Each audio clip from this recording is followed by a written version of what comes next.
यदि शीला की आय कमला की आय से 20 कम है, 20% की फ्रैक्शन क्या होती है? 1/5। ठीक है। अगर शीला की आय कमला की आय से 20 कम है, कमला से 20 कम है, तो ये 5 है वो कमला की मान लेते हैं। ठीक है, तो ऊपर वाला माइनस कर देंगे, कितना? 1 है। ठीक है, तो यानी 4, यानी कमला की आय से 20% कम है, किसकी? शीला की। तो शीला की 4 हो जाएगी। ठीक है, अब कह रहे हैं कि कमला की आय शीला से कितना अधिक है? कमला की आय शीला से कितना अधिक है? 1 अधिक है। ठीक है, 1 अधिक है, किससे अधिक है? शीला से कितना % अधिक है? कितना अधिक है? 1। किससे अधिक है? 4 से। तो ये आ जाएगा 25 चौका 100। ठीक है, तो आपका आंसर आएगा ए नंबर 25। ठीक है, तो 25 आपका आंसर आ जाएगा। आगे चलें। 7, 50 का कितना प्रतिशत 10 है? वो कह रहे हैं कि 50 का कितना प्रतिशत यानी x मान ले, कितना प्रतिशत? तो नीचे 100 लगाते हैं, तो 50 का x% कितना x% है कि 10 आ जाए। ठीक है, तो इसको इससे काट दो तो ये 2 आ जाएगा, और 2 बटे में है तो उधर जाएगी इनटू में। तो x की जो संख्या है, तो x का जो है वो है 20। ठीक है, यानी 20% आ जाएगा। तो 20 आपका 2 नंबर। आई होप यहाँ तक समझ आ रहा होगा। यानी 50 का कितना प्रतिशत, 50 का कितना प्रतिशत, वो आपने इनटू में लगा दिया, 10 होगा, बराबर 10 होगा, तो x की वैल्यू निकालनी है, सीधा मतलब ये है। ठीक है, ये क्वेश्चन आगे देखें। जब किसी संख्या में से 102 को घटाया जाता है, जब किसी संख्या यानी x की वैल्यू सीधा लिख दे 88%, यानी x को अगर 88% कर दे, यानी x मान ले 100% है तो 88% कर दे, यानी जितना घटा वो कितना घटा? 102 घटा, यानी x है 100 मान लेते हैं और इसका 88% निकालते हैं। 100 से 88% घटा, कितना घटा? वो किसके बराबर है? 102 के, ये कहना चाह रहा है वो। ठीक है, तो आपको निकालना है वह संख्या क्या है। क्लियर? अब इसको कटिंग कर दो 2 से, 4 से कटिंग कर दो 2 आ जाएगा, और 25 चौका। ठीक है, तो आप ये 22/25 है, तो उधर जाएगा तो संख्या पलट जाएगी, तो x बराबर क्या होगा? 102 × 25/22। यहाँ तक क्लियर सभी को? ठीक है, अगर ये काट दो तो 11, और यहाँ आएगा 51। ठीक है, तो 51 और 11, इसको 25 से मल्टीप्लाई करो, 1275 और बटे 11। ठीक है, अब इसको कटिंग करो, 1 फिर 1 फिर 5। ठीक है, तो आपका जो आंसर आएगा 1 बटे, तो आपका जो आंसर आएगा वो आएगा, संख्या आएगी 115। ठीक है, तो आपकी जो आंसर आएगा, आपका जो आंसर आएगा वो आएगा 115, जो कि आपके ऑप्शन पे नहीं है। 5 नंबर इसका आंसर आएगा। ठीक है, चलते हैं नेक्स्ट। जब किसी मद की 20% कीमत घट जाती है तो बेचे गए मद को 30% की वृद्धि हुई, तो शुद्ध बिक्री पर क्या प्रभाव पड़ा? अब इसको बिल्कुल ध्यान से समझिएगा। इसमें आपको एक फॉर्मूला करवाया था, जब परसेंट दे रखा हो और परसेंट ही निकालना हो, तो इसमें आता है a + b ± a × b/100। ठीक है, a + b plus minus a into b divide 100, ये फॉर्मूला लगता है। ठीक है, तो सबसे पहले ऊपर देखें, ऊपर क्या लिखा हुआ है कि 20% की घट जाती है, 20% घट जाती है तो माइनस 20% हो जाती है। आगे कह रहे हैं कि 30% वृद्धि हुई है, तो वृद्धि हुई है तो प्लस हुआ है 30%। ठीक है, प्लस माइनस माइनस, तो ये 20 और 30 को मल्टीप्लाई करोगे 600/100 आएगा। 20 माइनस है प्लस 30 है, तो प्लस माइनस करो तो आपका बचेगा प्लस का 10 बचेगा, प्लस का 10 बचेगा। और यहाँ पे 2 जीरो काट दो, बचेगा माइनस का 6। ठीक है, तो माइनस का 6, 10 में से माइनस 6 गई तो आपका 4 बचेगा, तो वो 4 प्लस का है, तो इसका मतलब 4% वृद्धि हुई है, इसका मतलब 4% वृद्धि हुई है। 1 नंबर आपका ऑप्शन आएगा। ठीक है, चलते हैं आगे नेक्स्ट। 10 नंबर देखें, जब किसी संख्या में से 22 घटाया जाता है तो नई संख्या मूल संख्या का 75% हो जाता है।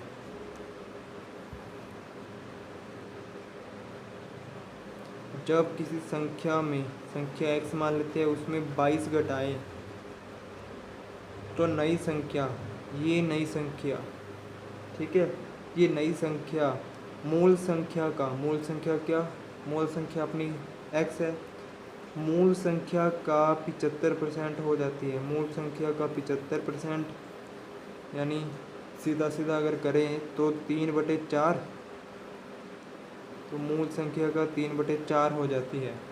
ठीक है, तो अब ये 3/4 उधर लेके जाएंगे तो ये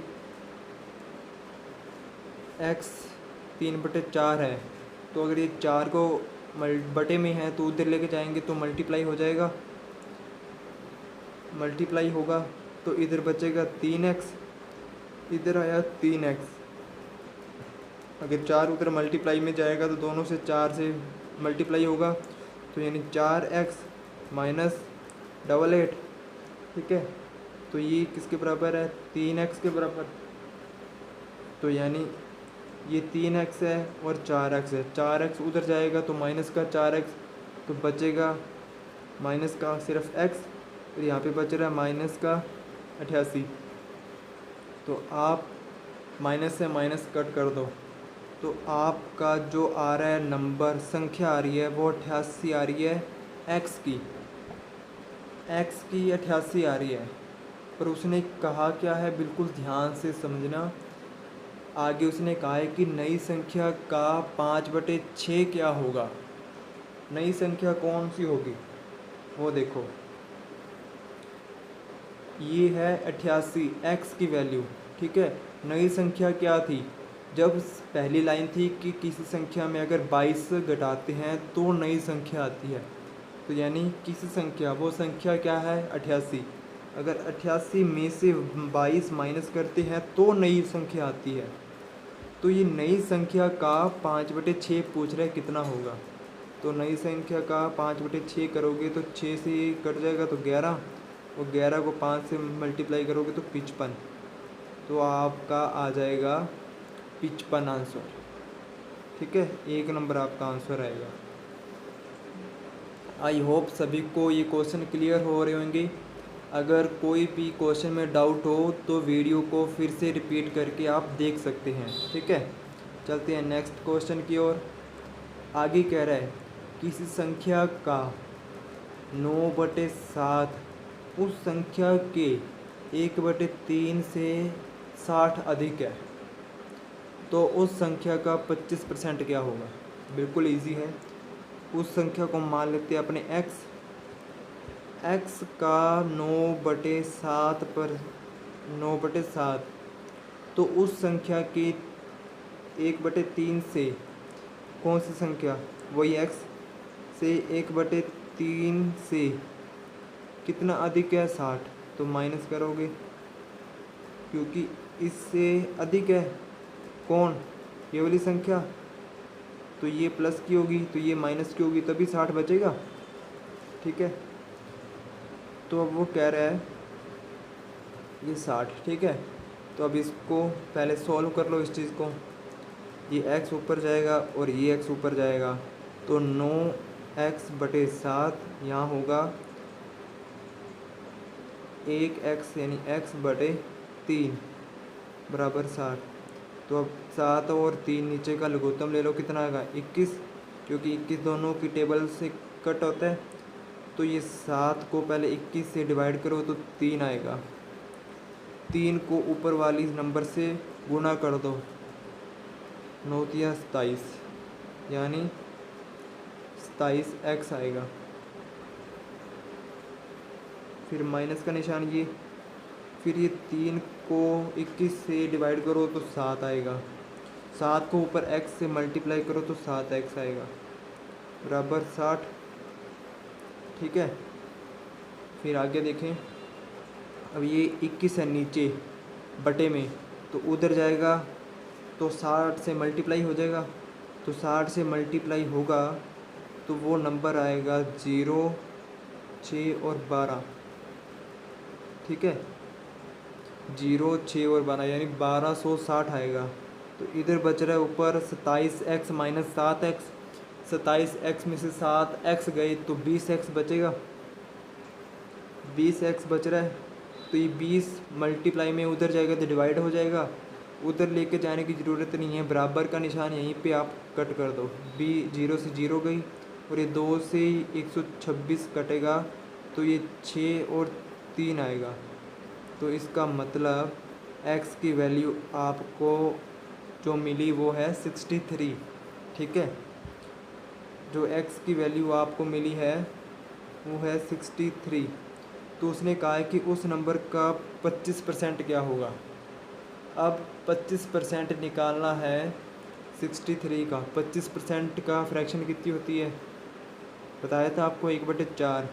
ठीक है, तो इसको 1/4 से काट दो, तो 1/4 से काटेंगे तो 4 नीचे है तो इसको भाग देंगे।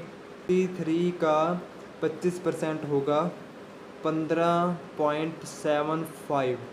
ठीक है, यानी कि एक नंबर आपका आंसर है। ठीक है, आई होप ये क्लियर है आपको। आगे चलते हैं। 12 नंबर क्वेश्चन, यदि किसी भिन्न का हर भिन्न का यानी ऊपर वाला होता है अंश,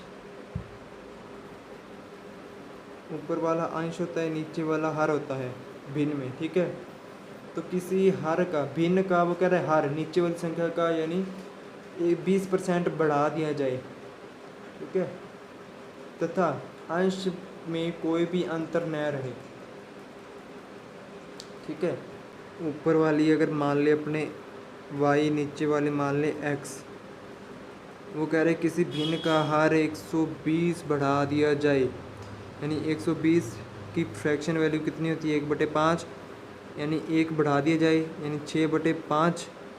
ठीक है, किसको बढ़ा दिया जाए, हर को कितना 6/5 कर दिया जाए, तो अंश में कोई अंतर नहीं है, तो इस प्रकार प्राप्त जो भिन्न है वो है 2/3, यानी ये 2/3 इनके बराबर है।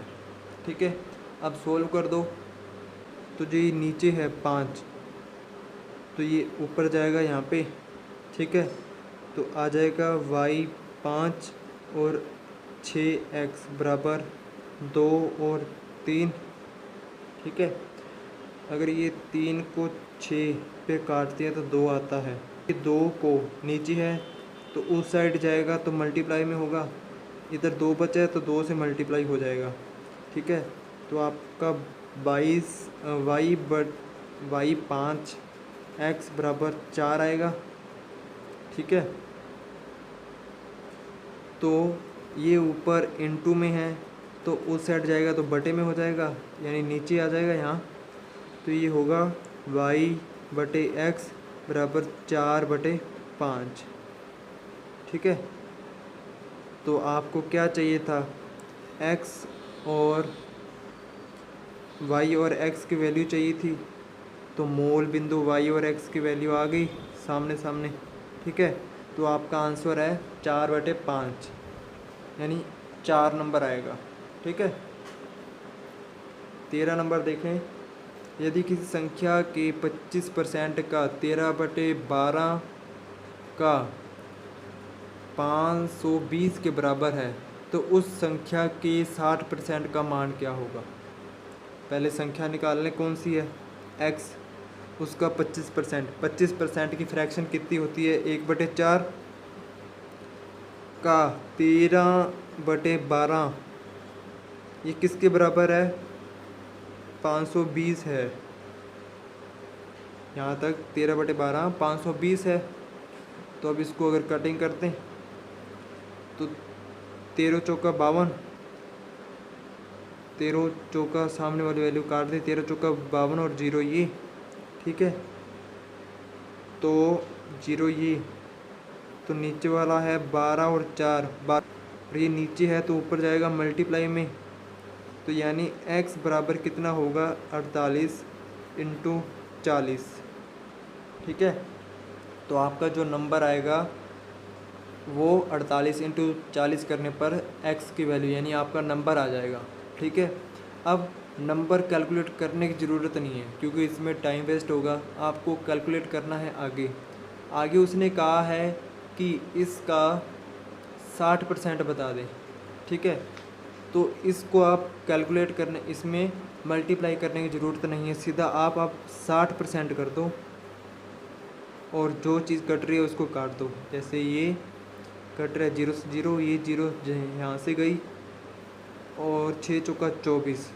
अब 24 को इस 48 से आप मल्टीप्लाई करो, फिर आपका जो आंसर होगा।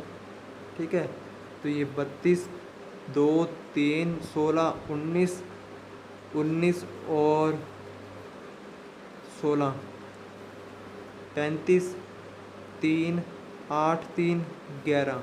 ठीक है, तो आपका जो आंसर होगा वो है 1152। ठीक है, यानी 2 नंबर आपका आंसर आएगा 1152। ठीक है, आई होप ये क्लियर होगा आपको। चलते हैं नेक्स्ट। 14 नंबर देखें। 280 वर्ग फुट के प्लॉट की कुल लागत का 25%, कुल लागत का 25% 1,32,370 रुपये है।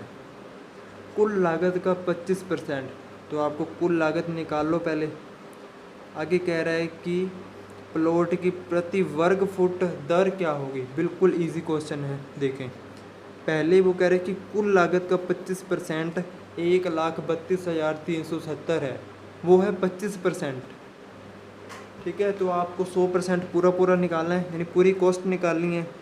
लागत यानी कॉस्ट, कॉस्ट का 25%, 25% की फ्रैक्शन क्या होती है? 1/4 बराबर कितना है? 1,32,370। तो कॉस्ट निकालने के लिए नीचे 4 है बटे में, तो उधर जाएगा मल्टीप्लाई में हो जाएगा। ठीक है, तो आपकी कॉस्ट कितनी आ जाएगी? तो आपकी कॉस्ट आएगी 4 × 1,32,370। ठीक है, अब इसको मल्टीप्लाई करने की ज़रूरत नहीं है, यहीं पे छोड़ दो। ठीक है, आगे कह रहा है कि प्लॉट की प्रति वर्ग फुट दर बताइए कितनी है प्रति फुट। ठीक है, प्रति वर्ग फुट बतानी है। टोटल वर्ग फुट है कितना? 280। तो जो ये कॉस्ट आई है, ठीक है, इसमें से आप 280 डिवाइड कर दो। ठीक है, तो इसमें से अगर 280 अपने डिवाइड करते हैं तो ये 0 से 0 गई। ठीक है, 4 पे जाता है 7 तक, 7, 4, 7 चौक 28। ठीक है, फिर ये 7 को ऊपर वाली वैल्यू से कटिंग कर दो, तो 1, 13, 6, 9, 1 यानी 1891 प्रति वर्ग, यानी प्रति वर्ग यानी 1 वर्ग फुट का रुपीज़ है जो प्राइस है वो है 1891। ठीक है, 1891 यानी 4 नंबर आपका ऑप्शन आ जाएगा। ठीक है, आई होप क्लियर होगा ये क्वेश्चन। थोड़ा सा आपको कैलकुलेट करना पड़ेगा। ठीक है, चलते हैं नेक्स्ट। 15 नंबर देखें। यदि किसी आयताकार मैदान की लंबाई और चौड़ाई में वृद्धि की जाती है तो उसका क्षेत्रफल 50% बढ़ जाता है। ठीक है, यदि लंबाई और चौड़ाई में अगर वृद्धि की जाए तो उसका क्षेत्रफल है 50% बढ़ जाता है। यदि लंबाई 20% की वृद्धि हुई थी तो चौड़ाई में कितने % की वृद्धि हुई? लंबाई है और विड्थ है। लंबाई को अगर 100 मान लेते हैं, विड्थ को 200 मान लेते हैं। ठीक है, वो कह रहा है कि इसको मल्टीप्लाई करें तो आपका आ रहा है 20,000। ठीक है, तो आगे वो कह रहा है कि यदि लंबाई और चौड़ाई में वृद्धि की जाए तो क्षेत्रफल में 20% बढ़ जा 50% बढ़ जाता है। यानी ये 20,000 का 50% 10,000, 10,000 बढ़ जाता है, यानी ये हो जाता है 30,000, 30,000 हो जाता है। तो यदि लंबाई में 20% वृद्धि हुई है तो चौड़ाई में कितनी हुई है? लंबाई में 20% वृद्धि कर दें, 100 है तो 20% वृद्धि करें तो 120 आएगा।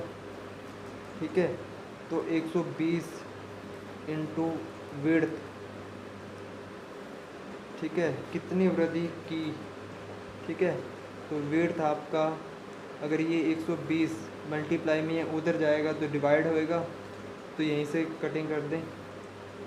तो ये 12 दूनी 24 और 6 आ रहा है 60 होगा, 12 5 60 और 0, यानी जो आपकी विड्थ आई है वो है 250। ठीक है, पहले कितनी थी? 200, जो वृद्धि हुई है वो है 250। ठीक है, विड्थ पहले थी 200, जो बाद में जो वृद्धि हुई है परसेंटेज की उसके बाद हुई है 250। तो वो कह रहा है कि कितने % वृद्धि हुई, इसमें कितने % वृद्धि हुई? 200 से 250 होगी, यानी 50 वृद्धि हुई है। तो 50 किस पे वृद्धि हुई है? 200 पर। तो % निकालना है 100, 2 0 से 2, 50 से 25 आ गया। तो आपका 25% वृद्धि हुई है विड्थ में, यानी चौड़ाई में। तो 2 नंबर आपका ऑप्शन आ जाएगा। ठीक है, आगे चलिए 16 नंबर क्वेश्चन देखें। जब किसी वस्तु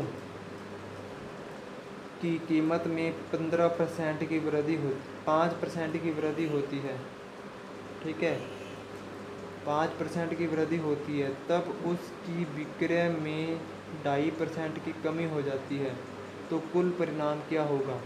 वही लास्ट में फॉर्मूला बताया था, इतने % बढ़े, इतने घटे, टोटल कितने % कमी या बढ़ोतरी हो रही है। ठीक है, तो इसमें 5% वृद्धि हो रही है और 2.5% कमी हो रही है, -2.5%। तो 2.5 प्लस माइनस माइनस, और 2.5 का और 5 से मल्टीप्लाई करो, 25, 10 और 12, यानी 12.5 बटे 100। ठीक है, तो आप इसको सोल्व करोगे, ये 0 से नीचे 0 यानी 3, तो ये 3 छोड़ के पॉइंट लगा दो, यानी -0.125।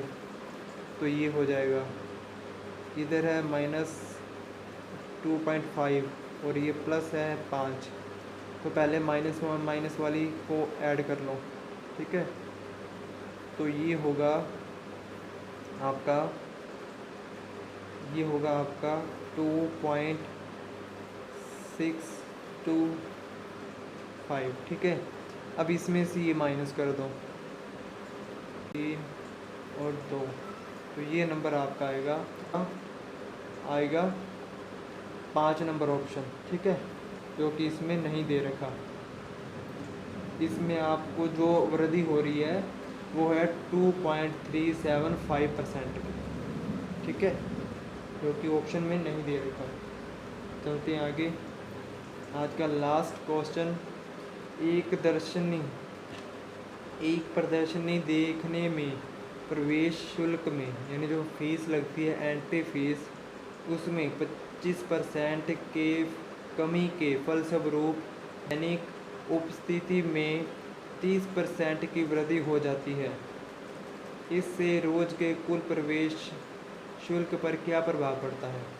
वही लास्ट में जो करवाया था, 25% की कमी हो रही है यानी -25, और आगे 30% की वृद्धि हो रही है +30, यानी ए और बी, ठीक है, प्लस माइनस माइनस, और 25 और 30 का मल्टीप्लाई करोगे, 25 या 75 यानी 750 और बटे 100, तो ये 0 से 0 गई और 0 है तो ये पॉइंट लग जाएगा यानी -7.5, ठीक है। और इधर ये -25 + 30, अब इसको सॉल्व कर लो, ये माइनस की माइनस पहले इसको ऐड कर लो, तो ये हो जाएगी 32.15, 32.5, ये माइनस की वैल्यू है, प्लस की है 3, तो बचेगा आपका माइनस का 2.5।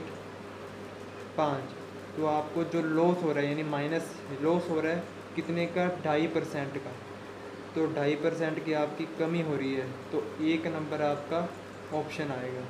ठीक है, आई होप ये लेक्चर आपको पसंद आएगा।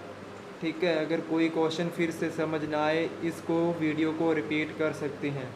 ठीक है, तो थैंक यू गाइस इस वीडियो को एंड तक देखने के लिए, और आपके लिए बेस्ट विशेस है एग्ज़ाम के लिए। ऑल द बेस्ट, अच्छे से एग्ज़ाम क्लियर करें। और आज इस वीडियो में ये आपका लास्ट चैप्टर है। Thank you again.